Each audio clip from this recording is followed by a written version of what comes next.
You see where it says start with audio? Mm-hmm.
Good afternoon.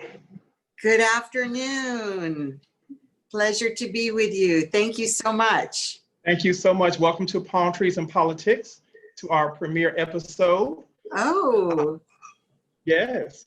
So excited. You're the first guest. So I'd like to give you a couple of minutes to introduce yourself. Great. Excellent.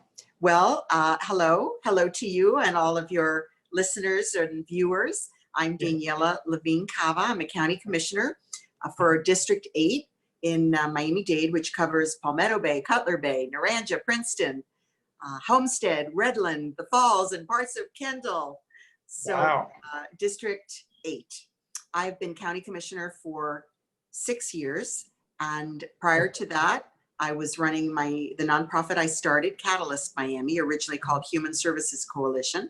And it was serving countywide, helping to lift people out of poverty and engage them civically. So that's really kind of I call it the emanation of my soul, because that organization that I started was really about taking everything that I had learned from my previous work and putting it into action. So I'm very proud of the organization. It's doing great things.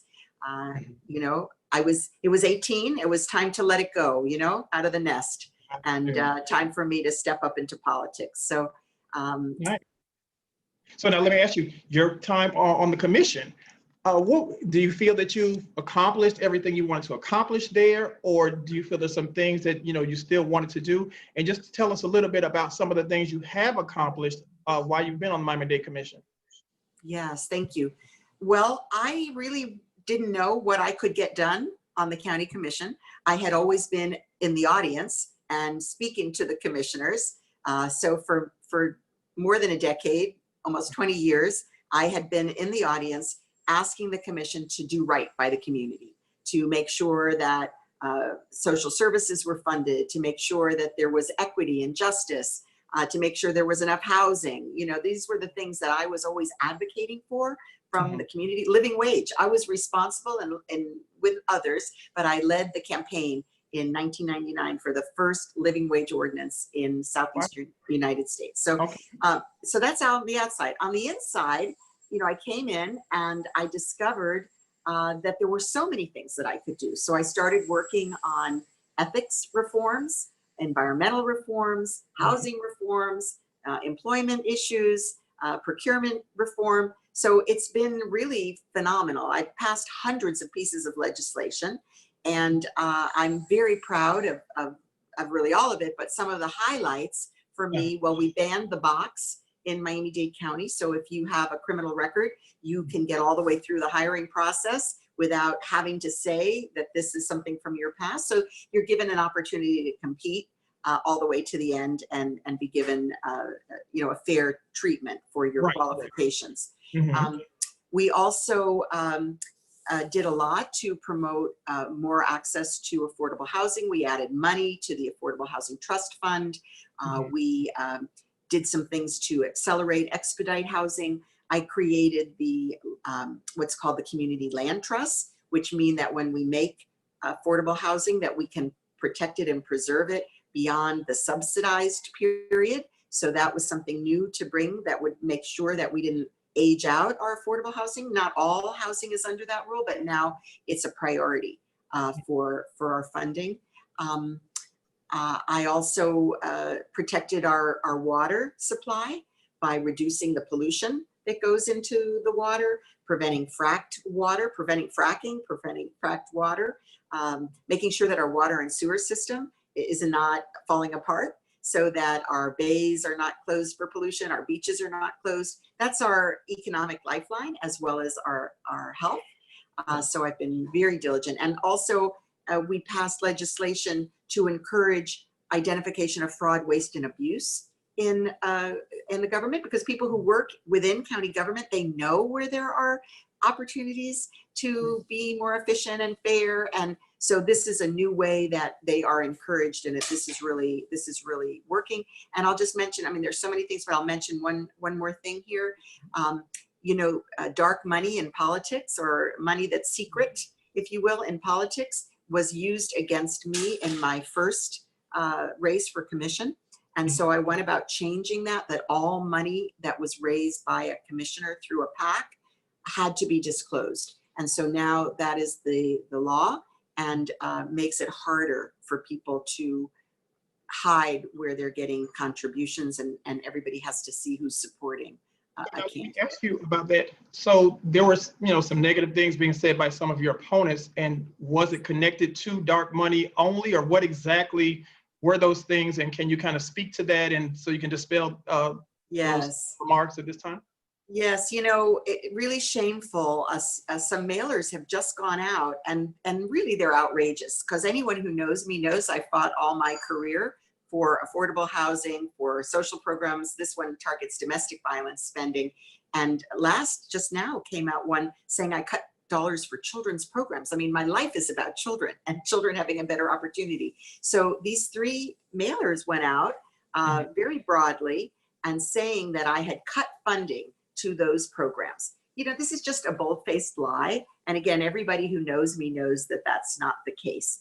But unfortunately, in campaign world, these things can happen, and it's very hard to fight back. So we were able to trace that the money came through an LLC that falsely called itself progressives. They're trying to tell progressives I'm not that progressive. Oh, gosh. Okay. That was why they used the name. And this money for that is a source that also donated to 2 of my opponents. So, there's a connection there. And people tell me it's a badge of honor, that it must mean that I'm a front runner, that they're feeling the need to put out these lies. So, we were able to trace it to a particular source. We can't really call out, all of the people involved in it. And well, no, I understand that. Well, let's talk about the positive things of your campaign. Thank you. Let's talk about some of your employment initiatives. Kind of, what is your plan, especially after the pandemic? We have, an increased amount of unemployment. Yes. What are some initiatives that you plan on putting in place to maybe put more people back to work, especially in the urban communities who may not have as much of an opportunity as other communities? Well, we already had disparities in opportunity that are multi-generational, if not centuries old. And of course, we have Black Lives Matter movement that has gone into the mainstream. Everybody understands what so many were experiencing, that they were not getting a fair shot. So, this is an opportunity to really build on that awareness. And also COVID affects communities of color all the more so, both because those oftentimes the essential workers who are putting their lives at risk, for those of us who can afford to stay home or have the jobs that allow us to work from home, those people are more often from communities of color. And then we also have health disparities. So we're coming in with social determinants of health. Your zip code determines how healthy and wealthy you're going to be in this country. And so we have people who are not having the same access to healthcare, who don't have the same access to healthy food or healthy environment. So it's all compounded and has led to a huge disparity in the impact of this COVID, where African Americans are maybe twice as likely to die from this disease as others, and also to be affected. The surveillance studies that the county did showed that Black residents were twice as likely to be carrying this virus. So this is just a terrible, terrible reflection of this reality. So moving ahead, as we reopen an economy, a lot of the jobs that we had are gone forever. We need to be extremely aggressive about helping small businesses stay afloat until the economy comes back. I sponsored a forgivable loan program using federal dollars. So I'm very proud of that program. And we also passed at the County Commission another larger loan program using the federal dollars. We're also pushing for housing assistance. So, we're 4 months into this with people not being able to pay the rent. And we have an eviction moratorium, but that's not a rent moratorium. And the evictions are backing up in the courts. Just when this is finally lifted, we will see a rash of evictions. And so I've been pushing on those things too.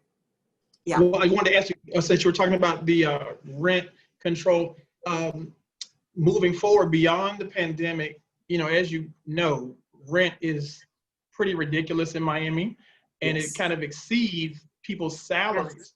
Totally. And, you know, if you're fortunate enough to be elected mayor, what types of things do you think you can put in place to kind of put some control on rent so that it's a little, you know, so people can afford to stay, you know, without having to Right. partner up with 3 and 4 people and things of that nature? What is a plan that you have for that?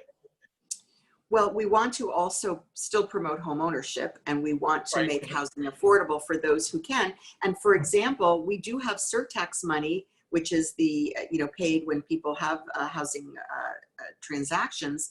That Mhm. money is not being utilized fully. So we could be doing, for example, rent to own. So people could be paying in their rent, and that rent is being applied towards a mortgage. So that's a way that we can short circuit. We can also streamline the homeowner assistance programs to make them more accessible, a single point of entry, bring in more lenders. So there's a whole lot of ways that we could help to move people towards home ownership, also making more affordable housing production available. We can streamline the permitting process. We can make lower production costs. We can put the county's land that's available into rapid production, not the very slow production that is now the case. So there's a lot of that. As far as rent itself, we need more rent subsidy as well.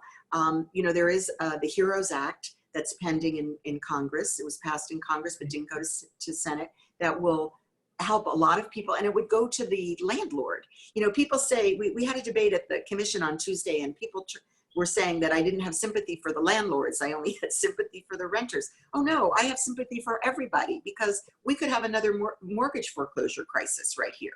We need to make sure that the people who own the property can pay their mortgages, right? So that they don't foreclose. You know, we don't want to have a total disruption, but we also need our renters to be able to talk to their landlords and say, look, you know, we're all in this together. You know, I've not been paid. I didn't get my unemployment check. I can't put food on the table. You know, cut me a break here. Give me a reduction. Give me a payment plan. You know, give me something that will give me some hope that I'm going to be able to stay here, and you're not going to, you know, we're not going to have churning in the market. So, you know, we need to raise salaries. We need to reduce costs. And like you said, we have one of the least affordable housing markets in the country, the highest percentage of people spending more than 50% of their income on housing. That is totally unsustainable. So, you know, this is our opportunity to kind of bring everybody to the table, bring the developers to the table and say, look, stop playing games. We need to do mixed income housing. When you build, you have to build for all ends of the spectrum. You know, I'm very hopeful that as mayor, I'll be able to craft solutions that will work for everybody. You know, our workforce has to live here. Well, let me ask you this question. Over the years, I've known some people who have been involved in some of the home ownership programs, and some of the complaints are, you know, there's so many, like, go to all these different classes and different things, and sometimes those things can go on almost, you know, a year. And then at the end, some of those programs only give you like 30 days or 45 days to find a house. And if you don't find it within that time period, then everything that you've done is like delineated, and you have to apply to start over. I mean, what are some of the streamlining processes that you think you can do with those programs? Well, thank you. I didn't even know that. So I didn't know. It's like, you know, you've got that little voucher and it expires. Well, and we know that the housing stock is so little that's in that range.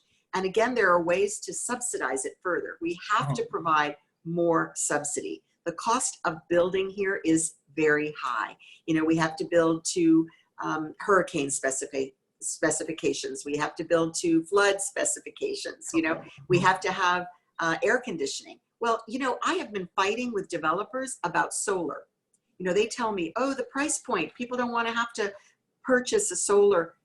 The solar installation, you know, pays off easily within 7 years. And then, you know, then you're contributing to the grid instead of drawing from the grid. You know, we live in Sunshine State. We should all be using solar. And these kinds of penny wise, pound foolish decisions, you know, we need to help people to find ways to keep their housing costs down. And, you know, even if you don't use solar for your full electricity bill, Yes. just using it for your hot water heater, Mhm. which is very affordable, Yes. is a huge thing. And we have weatherization money from the federal government to help with the hurricane shutters and the, you know, different things that we need to make our homes more resilient. And it's just a pittance. We need as a county to come up with more ways to help our homeowners have resilient homes. Now, I invested in Rebuilding Together, which is a program that helps fixed income, mostly elderly, veterans, retirees, people with disabilities, to put in things to their homes to keep what they call naturally occurring affordable housing affordable for longer. These are things that we need to do. We need to invest in helping people stay in their homes and making them more affordable. I definitely agree. I want to just pivot for a minute over to, I want to talk about Parks and Rec. As we, you know, as school is now ending and we have the summer, even though we're still kind of under COVID-19, what types of programs, in terms of like funding some more community programs at the parks, especially in the urban core, to give the kids more opportunities for activities, to keep them busy, occupied, and to, you know, learn something as well during the summer. I know a lot of times, you know, pools are only open certain days out of the week. You know, it just seems like the parks sometimes don't have as much access as there should be. And with summer coming up, you know, I feel that the kids, you know, the more they have to do, more opportunities, it keeps them, you know, occupied and out of trouble. Yeah, now, what do and you, especially because, you know, especially because with the schools having been closed and things in virtual, you know, if you don't have a computer, if you don't have internet access, then maybe you really weren't getting your school lessons. And we always have a summer slide for the kids that don't have the same kind of enrichment activities over the summer. And now we're going to have a spring, you know, winter, spring, summer slide. So we need to be doubling down on giving kids a really rich summer program if we have any hopes of not losing, you know, a whole generation of kids, yes.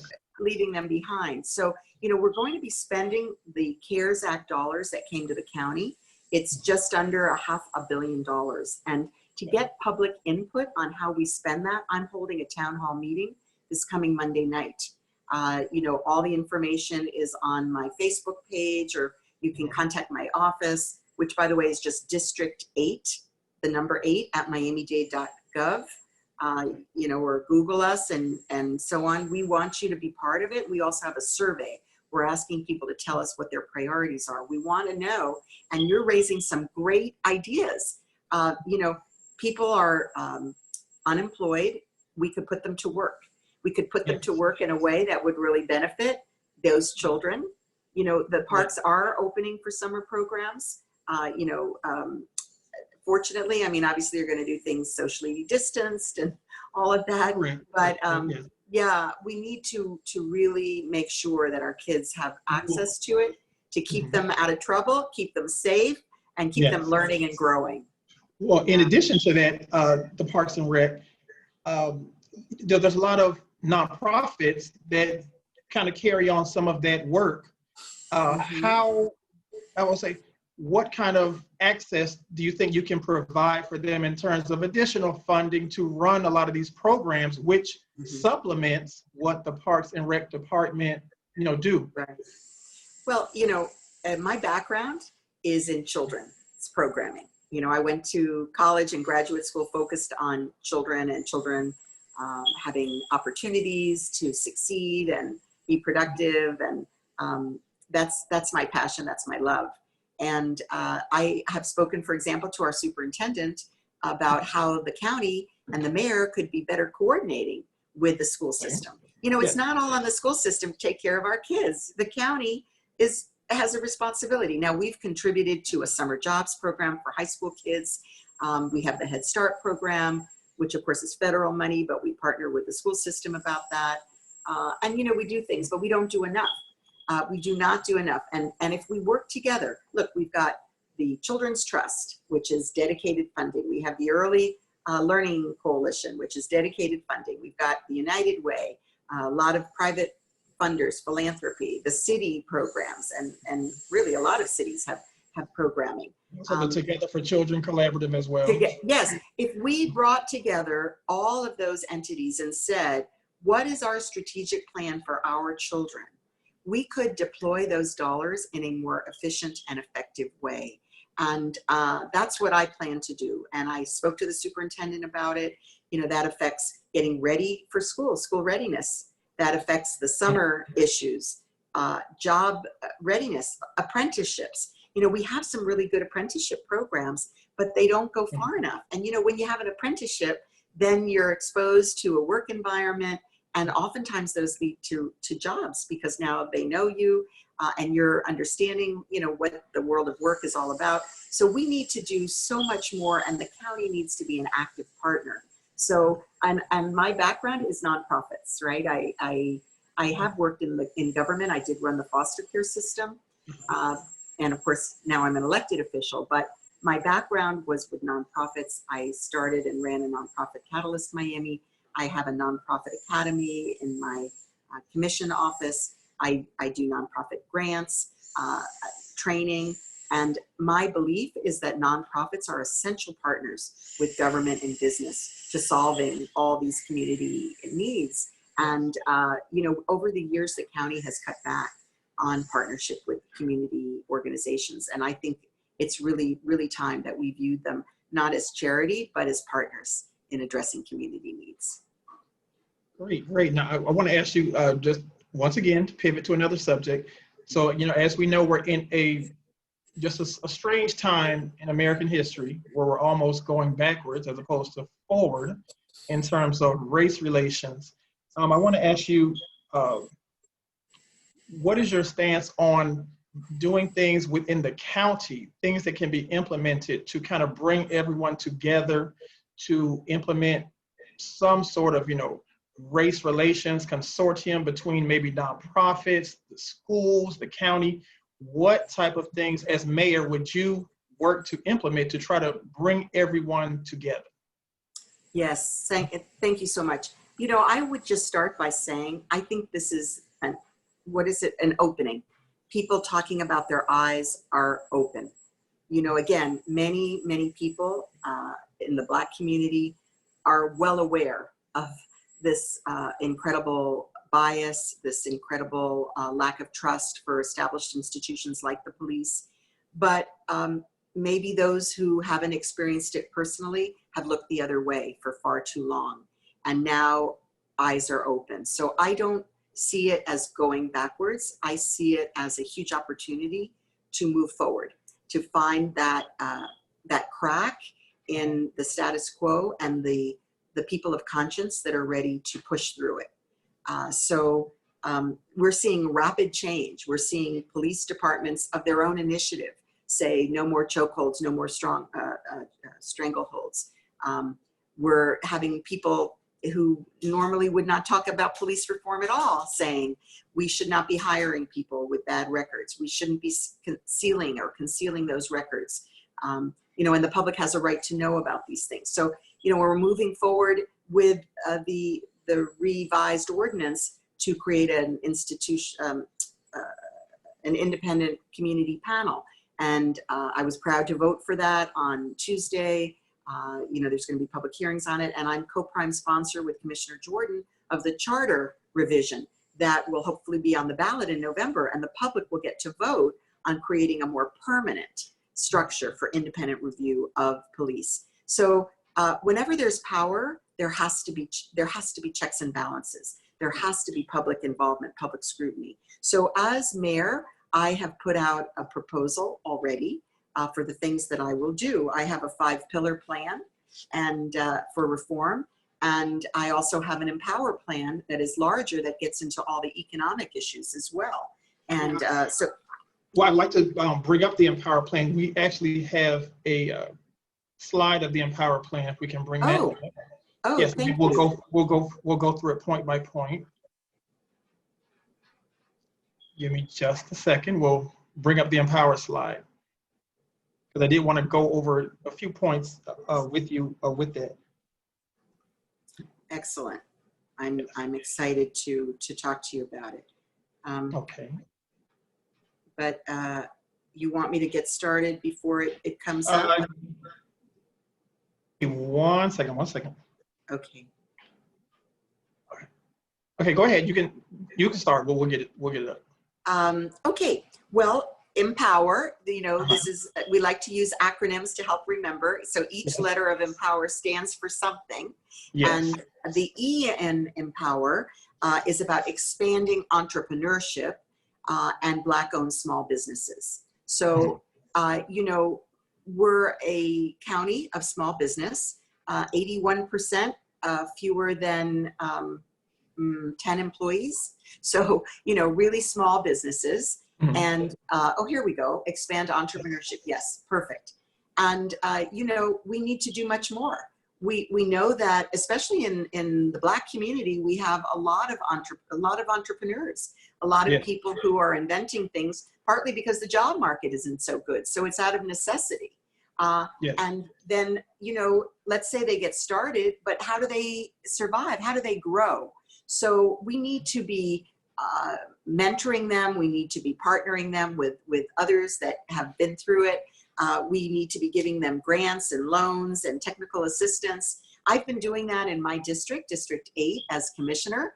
I have it's called Accelerate South Dade, an incubator, and I plan to expand that countywide, as well as using the Mom and Pop Small Business Grant Program.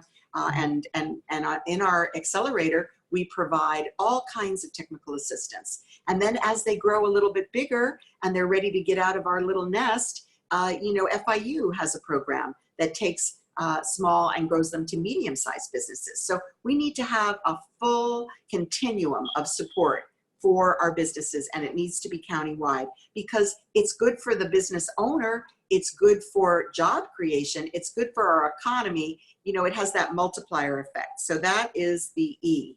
Well, can I ask you one question before we move on to the M? So in terms of the assistance for the Black-owned small businesses, I know one of the problems that we had federally with small businesses receiving aid from the government, right? Small business had been classified as 0 to 500 employees. So you had like major corporations getting all this money, and the people who maybe had 5 employees just were kind of left out in the cold. How can you ensure that true small businesses can receive, funding and assistance, when they need it? Yeah, thank you. And there were other problems too, like that they focused on the larger financial institutions. And so those institutions went to the businesses with whom they'd already had established business relationships that were more credit worthy. So it was not really getting down into the credit unions and the community banks that have a better record of really reaching out to the smaller businesses. So, everything is in the design, everything is in the execution or the delivery. And, I guess they were in a hurry, they didn't prioritize it, and that was really a lost opportunity in the first round. So we supplemented it here in Miami-Dade County, and I sponsored the legislation to specifically address what you're talking about. And Tools for Change and Partners for Self-Employment are the 2 organizations. They are right now processing loans. Already 20 loans they're forgivable loans. So they're modeled on that federal PPP or Paycheck Protection Program, where if you, follow through with your plans and you keep people employed, you get, it's a grant. It does not, fall on you. So that is very, very important that we design it in a way that will really get to the people that need it. Otherwise, it is an empty promise.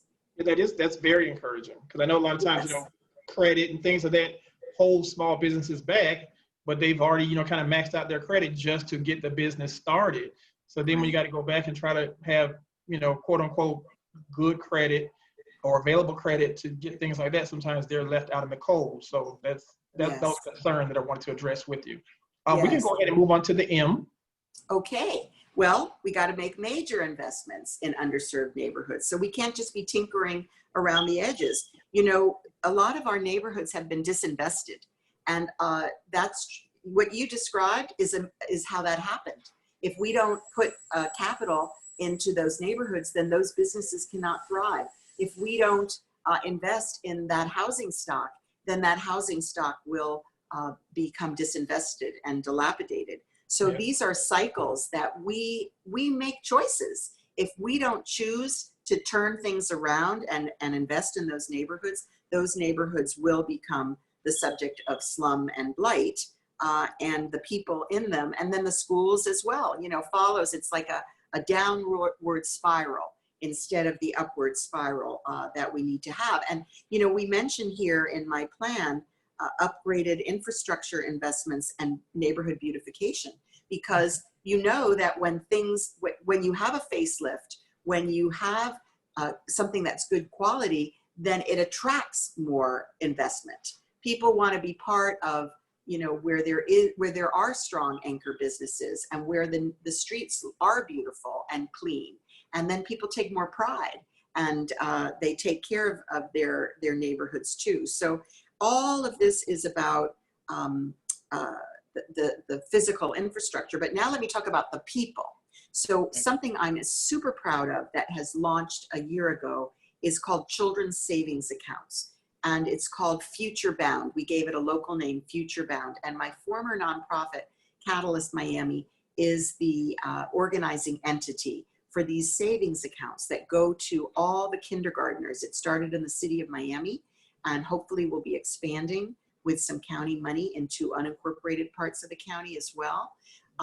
That every kindergartner gets a little seeded savings account that is designed specifically for college or post-secondary training programs.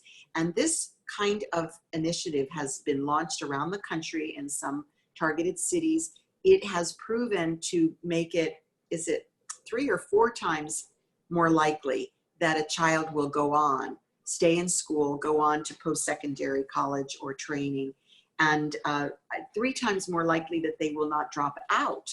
So, it is extremely successful.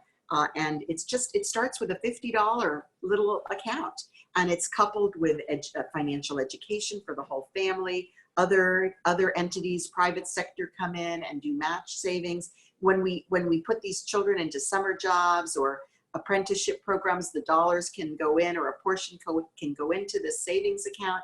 And it really has been a very innovative way to change the trajectory for these neighborhoods that have been not thriving for a long time. Is that a program that's open to all Dade County Public School students, or how has that program been administered? Yes, it is to all Miami-Dade County Public Schools, but it started in the city of Miami because the city of Miami agreed to make the first investment. And we have a committee of the county commission called the Disparity Subcommittee that just voted to put money into the program, $500,000 into the program, which would be enough to support all of the feeder patterns in the unincorporated. But, I don't remember exactly how we worded it, but it is going to substantially increase it. They're also seeking cities to put into it, so individual cities to contribute to their schools as well.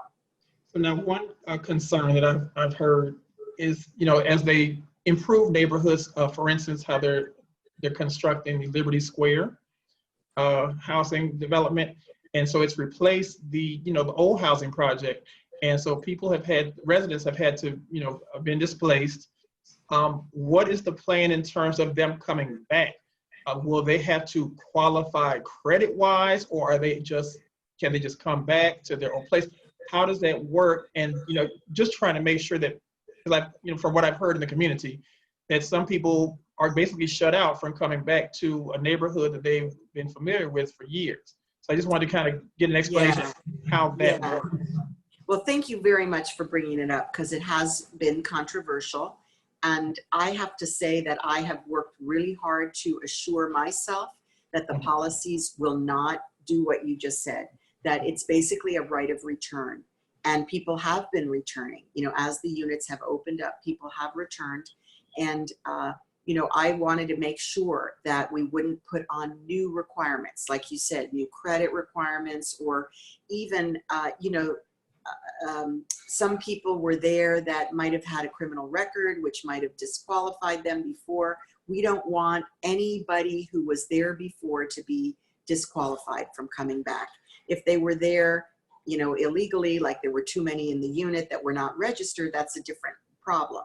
But if anybody was living there and had been certified to be there, we want them to be able to come back without restriction. And I've been reassured that that would be the case, and I know that people are coming back.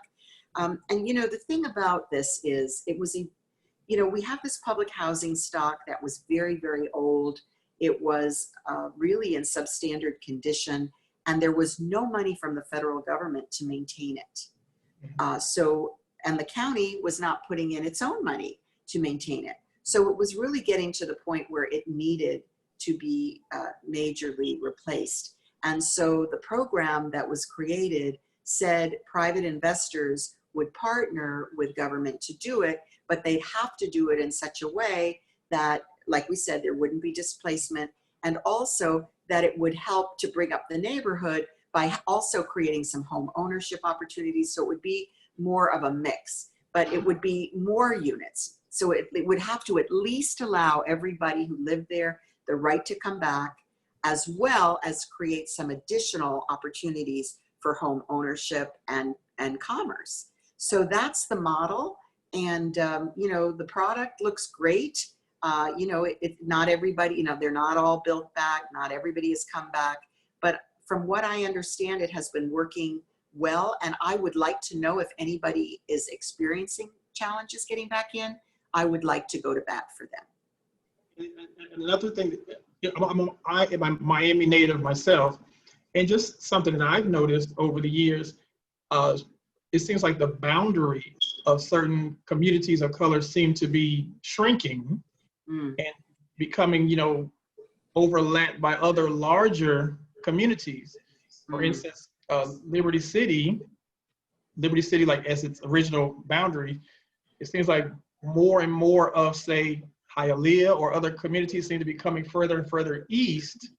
And so as mayor, how would you just kind of protect at least, you know, the Liberty City community to make sure that they do retain their, you know, the majority of their original boundaries, and they just don't get swallowed up into a larger conglomerate of municipalities? Well, you know, I believe that we need to lift up our Black history.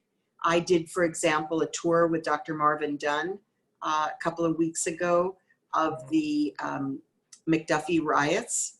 And we went through Liberty City and we saw the sites where, you know, the young lady lost her leg. We saw the site, obviously, where McDuffie himself was shot and killed. We, you know, and of course, the history is not just of those sorts of tragedies. The history is a rich and beautiful history of culture. We have our African-American Cultural Center. We have, you know, historical churches. We have historical graveyards. We have, you know, all of the theaters. You know, these are things that we need to protect, preserve, and lift up so that we can take pride in the building blocks that came from our African American community. So many of the settlers from the Bahamas and that built this city. So I think, you know, we need to lift up our history. We need to make sure that those communities can thrive once again. And you know, part of it is what I say is combating Black flight. So it's not just about who's moving in, it's about who's moving out. I mean, we need to make sure that, you know, gentrification happens when we do not pay attention to really supporting the people who live there to stay there. When we don't really make sure that we don't let them get exploited, you know, for a quick sellout, you know, or something like that. We need to keep our residents strong as the, you know, the founders of those communities. So, you know, I've been talking to some people about how to invest in the longer term homeowners in Liberty City, how to make sure that, again, you know, that they can stay there, that they can pass on their homes to their children. we need to keep our neighborhoods strong, and we need to prevent Black flight to Broward or other places or other cities, where there's a lower cost of living and more job opportunities. That's why, we are going to be I am going to be creating an Office of Equity and Inclusion that will be monitoring everything that the county does, as well as the private sector, to make sure that we continue to invest and support our communities, and for jobs, for contracting, for educational opportunities, all the things that will keep these neighborhoods strong. I mentioned Liberty City, in particular, but as I'm sitting here thinking, there was a large problem with that in Coconut Grove. Yes. Where, families that have been there for decades, these people come along, knock on the door, oh, I'll give you 50 grand. And then they knock their house down, because back then they had nice lot sizes, and they build these twin homes and sell them for $350 a piece. And so, Coconut Grove is like totally not the Coconut Grove that was initially there. Right. And then, just to make sure that places like Overtown, Opelika, that all those neighborhoods are preserved as well from just complete, gentrification to the point where you don't even recognize it anymore. Let me mention from a tourist perspective, because we are still a tourist town and tourism will spring back. Mm-hmm. People want to come for what is unique and special. They don't want to come for cookie cutter. And, we have some people doing tours and helping visitors understand. I mean, this is a revenue stream here to really showcase how, we are like the most diverse place in the country by many scores.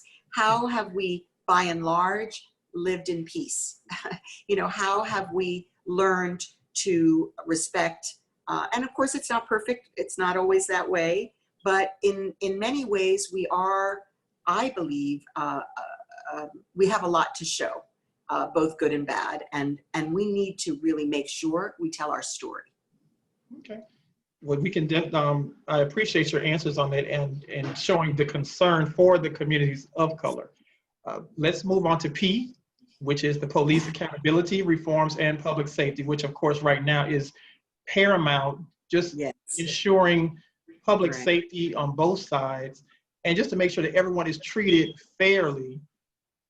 What are your thoughts on that? And also, what is your stance on the recent call to defund the police? Tell me what your stance is on all of those things. Yes. Well, obviously, this is the topic of the day. And everybody talking in earlier, I said that I was very hopeful that with eyes wide open, that we're going to be able to make some significant changes. That to be said, we do need police protection. I am not about defunding the police. And for the most part, our police department is exemplary. I think we really have a fine county police department. I've worked closely with our current director, Freddie Ramirez, our last couple of directors also. They are all very committed to community policing, which I think is really the model that we need. I mean, for sure, there's crimes. They have to be investigated. We have to find murderers. We have to find robbers, burglars. I mean, rapists. I mean, we have to have a robust investigative side of our policing. But for the most part, we want to be on the side of prevention.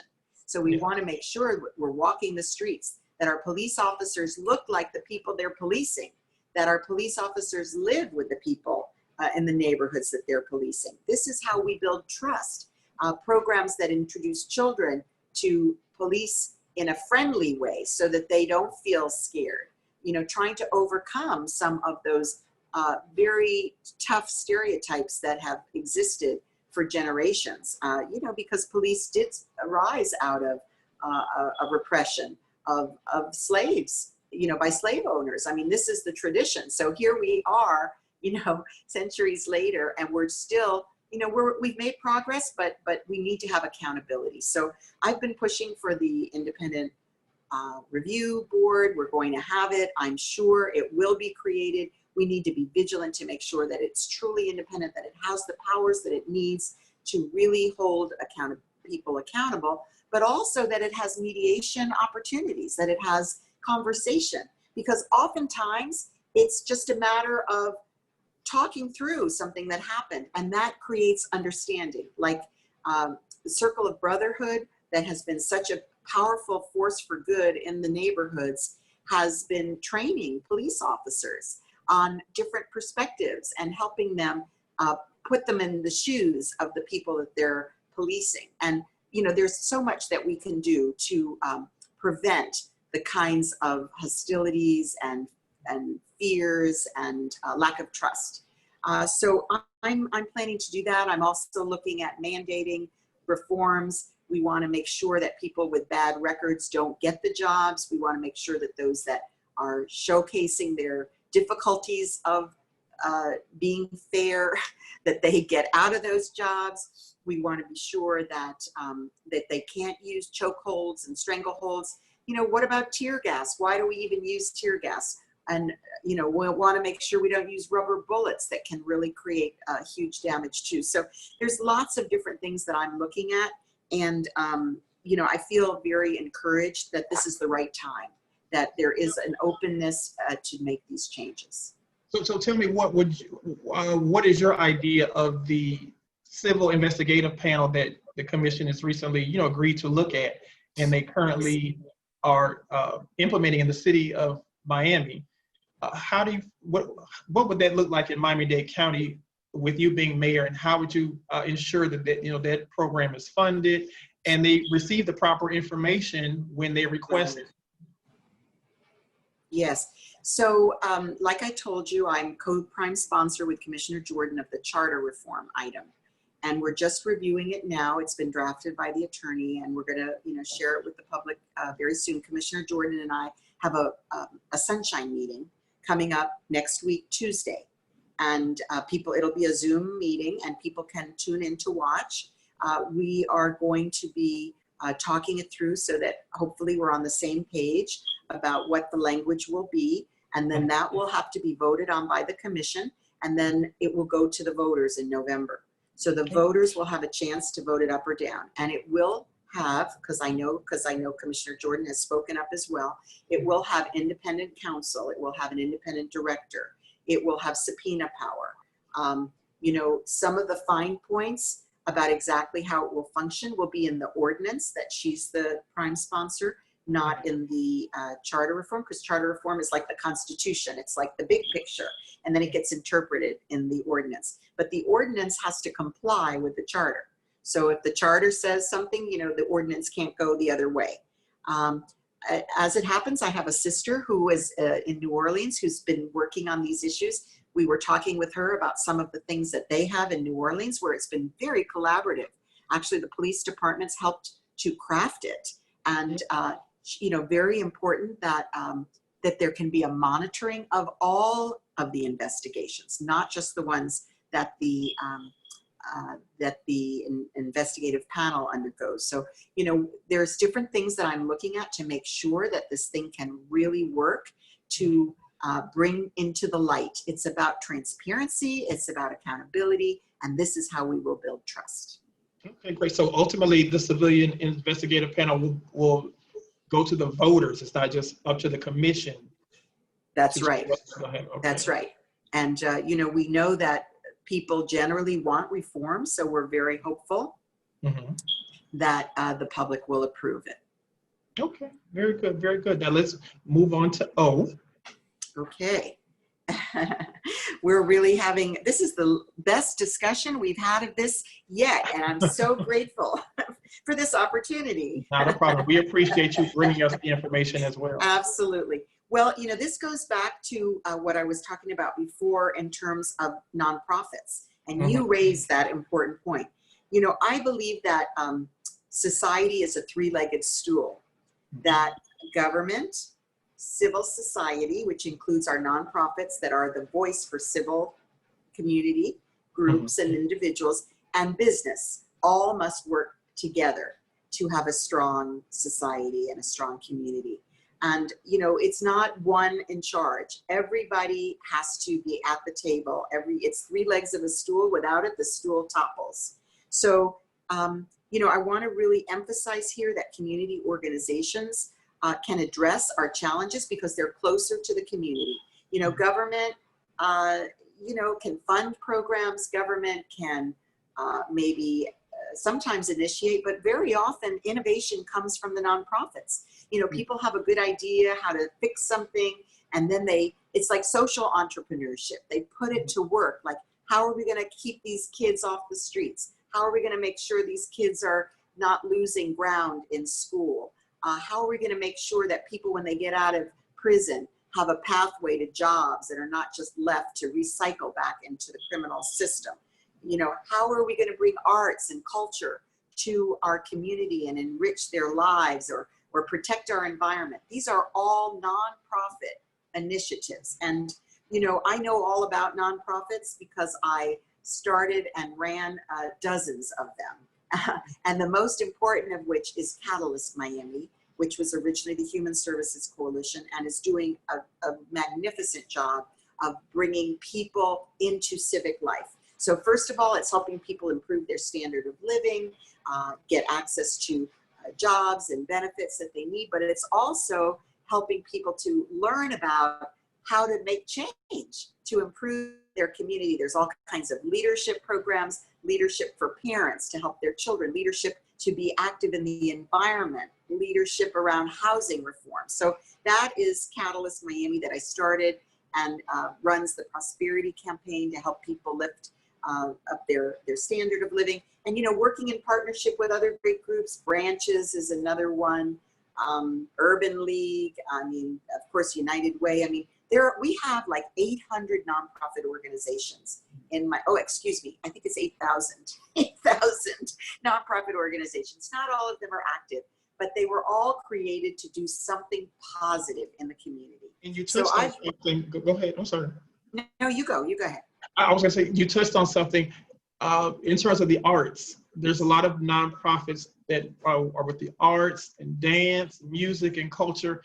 And a lot of times I think some of those organizations feel, not want to say left out, but it's very harder, especially for the smaller ones, to obtain funding because they kind of always are overshadowed by the larger organizations. You know, you have a lot of smaller dance companies that sometimes may not always get the grant funding that, say, the Miami City Ballet gets, or, you know, the PAM, or places like that. And so just as mayor, what type of provisions could you possibly make for the smaller dance companies, the smaller ballet companies, music, arts? You know, you have places like the, which is run by the county, but still they need funding too, the African Heritage Cultural Arts Center. I mean, just a lot of different places. What kind of provisions can be made to just make it a little bit easier for them to obtain funding to do what they love to do to inspire the kids? Thank you so much for that. And, you know, we have one of the finest cultural arts programs of a government any place in the country. And there are community grants that I'm always frustrated don't get into the hands of a lot of the nonprofits. And oftentimes it's because they're not applying. So, you know, we need to really help our smaller nonprofits to step forward. And sometimes I tell youth serving nonprofits, partner up with an arts organization and go in together and get a grant for arts, culture, dance, you know, etc. So I definitely have been promoting that and will continue to promote. But you gave me an idea just now. You know, ARSH and Frost and the other big institutions that have like line item in the county budget, they all have to do community programming, which they do to supplement the fact that the public schools are not doing that much. You know, back when you and I went to school, we had these things in school, didn't we? Right? Yes, I mean, yes, we did. Mm-hmm. Okay, so we had, you know, much more access to, and also PE, phys ed, another issue.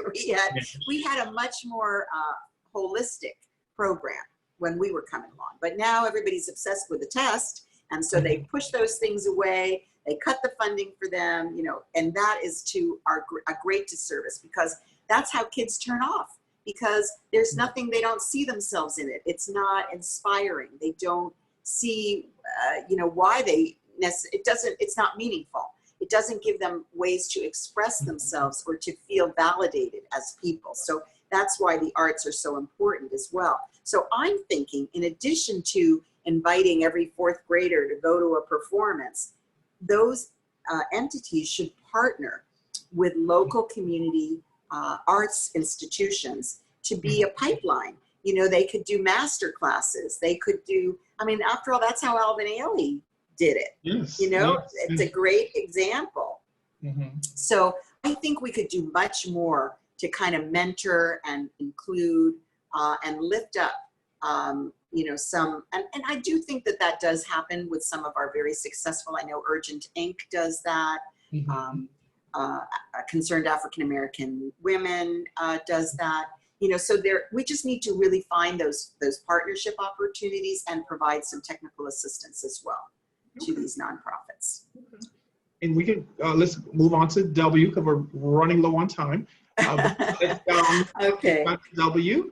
Okay, wage growth and youth employment. Well, look, at the end of the day, after we've all been enriched and after we've all seen a future that allows us for self-expression and things that makes us feel that we have ability to, we're effective in our own lives, we do actually have to go to work. So we do actually have to make a living or start a business. And of course, we can't just assume that the market will take care of that on its own. We have to really invest. And in this case, we have to invest in disinvested communities. And we have to combat the Black flight that I mentioned before. That is hurting us. We are like turning the other way and allowing, you know, such a rich part of our culture and heritage to be extinguished by our neglect. And I want to change that. How can we make our wages more competitive? You know, I am hopeful that this period of COVID economic crisis showcases that our essential workers are not being treated as essential, right? They're underpaid, they don't have health benefits so often, they don't even have sick leave. I mean, you might know that I worked hard to try to bring a paid sick benefit into county contracting, and I was rebuffed by my colleagues on the county commission in what was one of the most shameful votes that I have ever witnessed. And the only person who stepped up to even push it a little bit forward was Commissioner Jordan, and others stood by the wayside. And you know, how can we in good conscience use taxpayer money for contracts for essential services in county government, that's maintenance and security officers and private bus operators, not allow them to stay home when they're sick, especially in the middle of a pandemic? So, you know, this is really shameful, and we need to do better to take care of our essential workers. And then we need to start with our young people. You know, if they don't see a future, then they're going to drop out. You know, we have to assure them that there is a pathway for them. And, you know, we have employers that say they can't find employees. So we are not doing a good job of creating that career pathway. You know, instead of a schoolyard to prison pipeline, we need a schoolyard to job pipeline. And I will double down on that as a county function. We should not just leave that to the schools and to private enterprise. We need government, we need the nonprofits to be part of it, and I will be fighting for that. I appreciate that. Now, with the E, establishing the Mayor's Office of Equity and Inclusion, can you talk a little bit about that department and what will that entail and what will be their functions? Yes, so I did mention this before. This was an idea that I got from Seattle, Washington, where they really take it seriously and everything is evaluated through that lens. And they make sure that nobody is left behind, and they make sure that all decisions are made through that lens. We also have a disparity study that was completed that shows conclusively that we are not equitable with our government programming. So we need to put that into action and turn that around. As soon as I get there, we'll be doing that. But we need to make it a priority. It needs to be right in my office.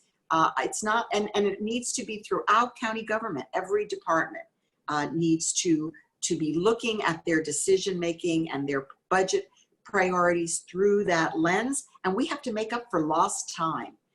We do. We have to make up for racial, gender, and economic disparities that continue throughout our county. We also have an office of the Commission on Human Rights, which enforces the kinds of disparate, if there is disparate treatment and there is a complaint brought, but they're underfunded and it takes them 6 months to even review a case. So it's really hard to get action. And I was able to increase funding for that agency, but as long as there are inequities, we need to have an arm that will protect. And also there's a program called CORE that some of the labor advocates have been pushing for that I would like to see funded, where there are advocates for people that to help them learn what are their rights. People don't even know that they have rights, and somebody to help them navigate that system. And that will help turn it around. Now, I'll give you one last example. I was able to create the Convention to End Discrimination Against Women, which is a UN treaty, and we are the first county in the nation to have adopted it. And out of that, we were able to do a number of things to help in gender discrimination, one of which is now all county contractors must sign a pay equity agreement as to gender. Well, we need them to sign a pay equity agreement as to race. And I am going to make sure that we can move forward with that, but we can't just put it on paper. We have to monitor it. We can't just count on an employer signing a paper saying that he or she is going to do it. We need to, and this is an office that will help us to monitor. Great. Now the R, of course, is reinvested home ownership programs, which we've kind of already talked about. We did talk about it, yes. I do have a question that a viewer sent me earlier, and I want to just kind of go over this with you since we got just a few minutes left. There was a recent article in the Miami Herald about how millennials are leaving Miami at a faster rate of coming in. As mayor, what do you think you can do to try to keep the millennials here that we have and invite other millennials to come back once they finish college? So that they can, because basically they're the future, and so they're enticed to come back and to stay. How can you improve county government so that they can want to have a career here in Miami and continue and just be inspired to grow the community of Miami-Dade? Yes, thank you so much. And I tell young people that I'm doing this for them because we need them. And we are not hospitable right now. We are not thinking about them in our policies. And, I find sometimes that my colleagues just don't double down on this. They're not really thinking, just as you said, about this critical issue. So, we've overbuilt luxury condos in this town.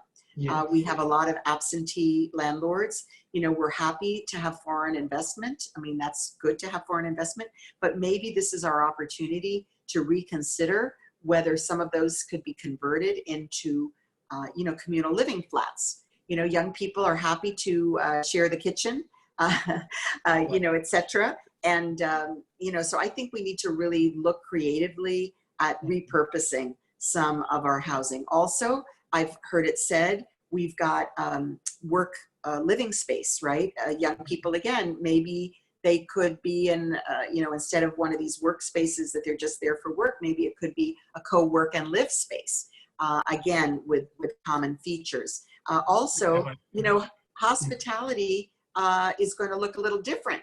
Maybe not all those hotels will come back. Maybe we want to purchase some of those hotels and repurpose them into workforce housing kinds of situations. So I think this is our opportunity. Out of every tragedy, crisis comes opportunity. That's a Chinese saying. And I do believe that we have a lot of opportunity to think creatively, to be innovative, to empower our community to make the changes that we have needed for a long time.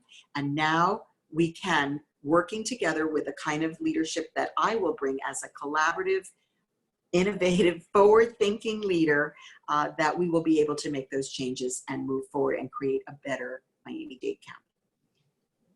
Great. Well, I want to thank you for being our initial guest on Palm Trees and Politics.